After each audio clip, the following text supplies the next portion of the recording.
What's up, peeps? Hopefully you're doing well. I'm going to go over some of these problems from the 7.2 section. We'll start off with number 1. So the key here when I do these problems is I like to redraw this same triangle just off to the side. And I just make it a little smaller. Okay. I'm also going to put the angles in. So we're dealing with a 30, 60, 90. So I'll put a 30 here. If that's 30, that means this is 60, okay? So what we have to remember is the pattern of 1, 2, radical 3. So I'll just put this up here. 1, 2, radical 3, okay? And the way this works is it basically is letting you know across from the 30. So across from the 30 degree is your 1. Okay. Across from your 90 degree is your 2. And across from your 60 degrees is your radical 3. Okay, so what does that look like? So let's go ahead and check this out. Okay, so now that we kind of know this pattern up here, across from the 30, so here's my 30 degree, across from it, we're going to put the number 1. Across from my 90, which is your hypotenuse, we're going to put the number 2. And across from my 60, we're going to put radical 3. Okay? So again, just to be clear, when we're dealing with a 30, 60, 90 right triangle, across from my 90 is this number, but it's also called the hypotenuse. Okay? Across from the 30 is the number 1, but it's also called the short leg. So I'll just put short. And across from the 60 is radical 3, and we call this the long leg. Okay? And this is the pattern that always happens when you have a 30, 60, 90. So now, how are we going to use this to solve? Very simple. We are just going to match these values with these values and put them into a proportion. So the first values I want to match are the values that match that actually have numbers only. For example, U is going to match with 2. We don't want to match these yet because it has a variable. So we're looking for sides that match but only have numbers. And that is going to be 10 and 1. So we're going to set up a proportion. So it's going to be 10 over 1. So again, 10 over 1. And then we're going to put it equal. And a proportion is having two fractions equal to each other. So now we're just going to go ahead and match one of these variables. So it's going to be U. U matches with 2. So it's going to be U over 2.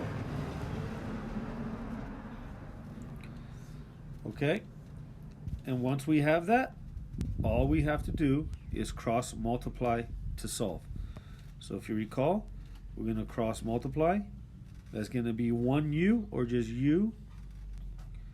And then cross multiply here. And that's going to give me 20. And now solve for U, but U's already solved for, so U is equal to 20. So we found U, and now we're going to do the same thing for V. Again, we always want to start off with a fraction that has just numbers in it. So I'm going to use 10 and 1 again.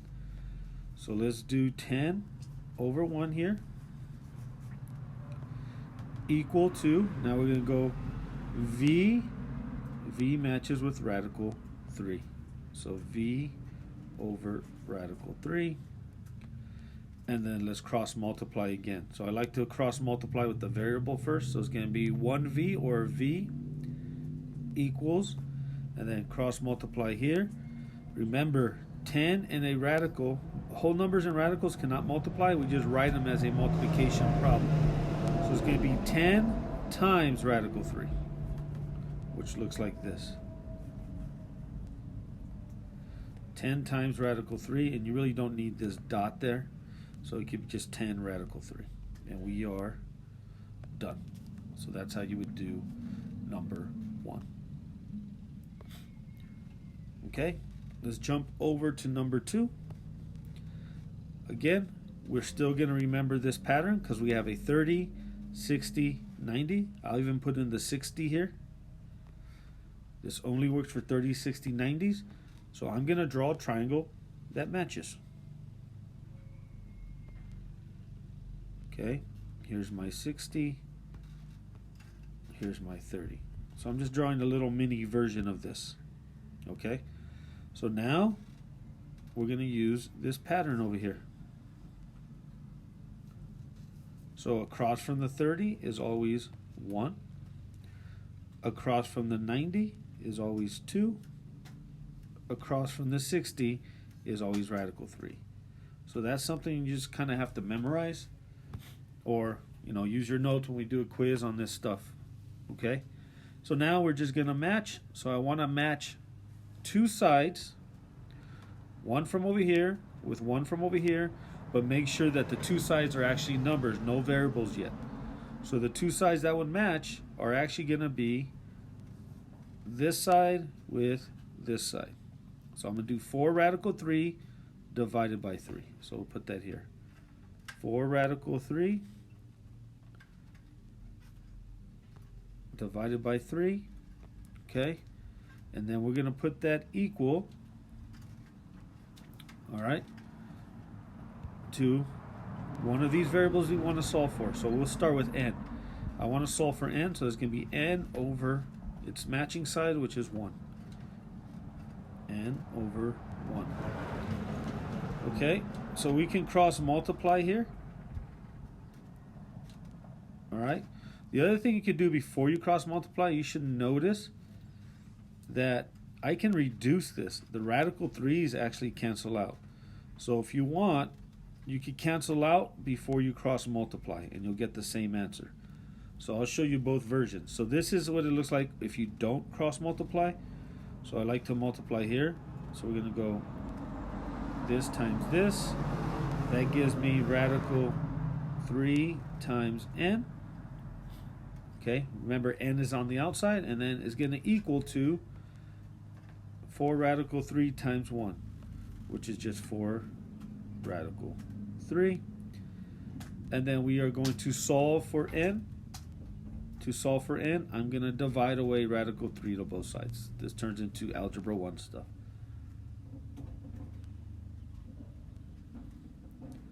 This cancels, and what you'll notice here, this also cancels. Radical 3 and radical 3, that cancels.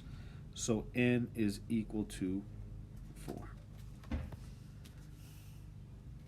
Okay, so let's go back a step just so I can show you what happens if we simplify before we cross multiply. So let me kind of erase this here. So the other way we could do this problem is before I cross multiply, I notice I can cancel out the radical 3's here. Okay, so if I cancel out the radical 3's, we are then left with 4 over 1.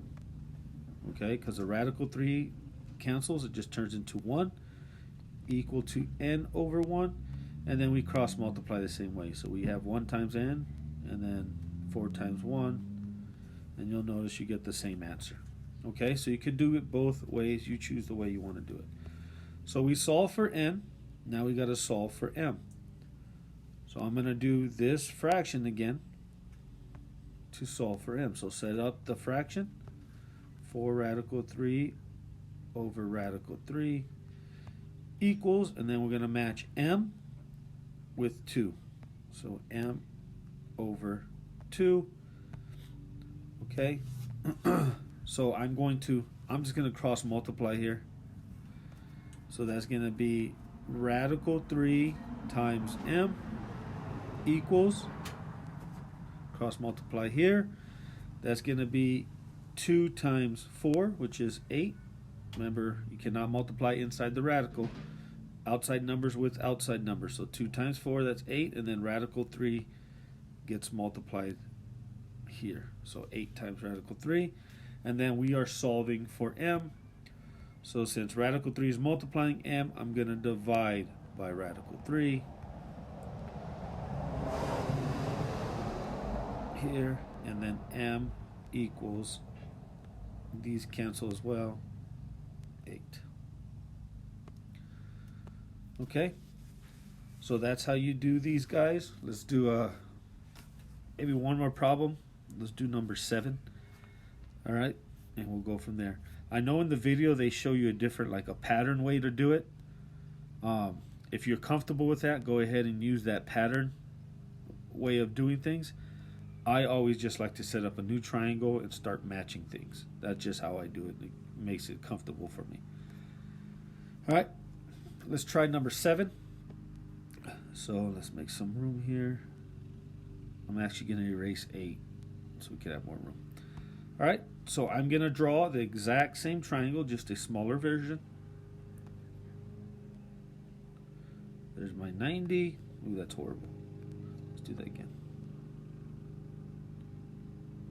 Okay, there's my 90. This guy is my 60. And this guy would be my 30. So across from the 30 is my short side, which is going to always be 1. Across from my 90, which is my hypotenuse, is going to be 2. And across from the 60 is going to be my radical 3. Again, this only works for 30, 60, 90s.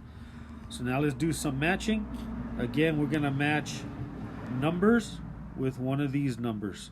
So radical 5 is matching with 1 because they're both on the bottom. There are matching sides or corresponding sides.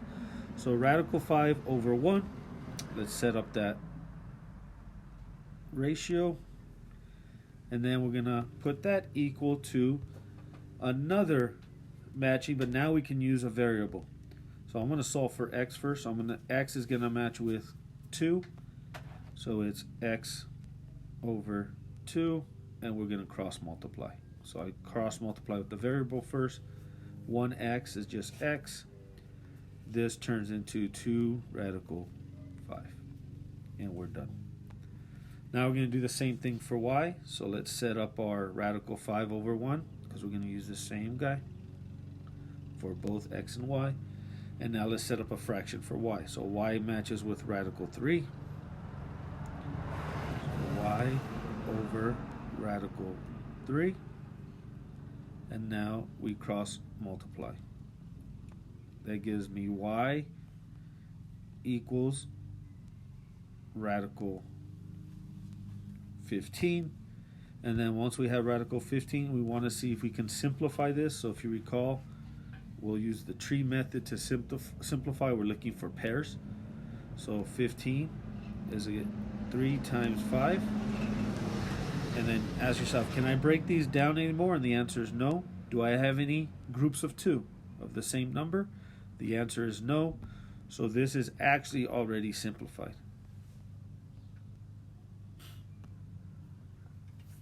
All right. Hopefully this helps with the 30, 60, 90s. Have a good one.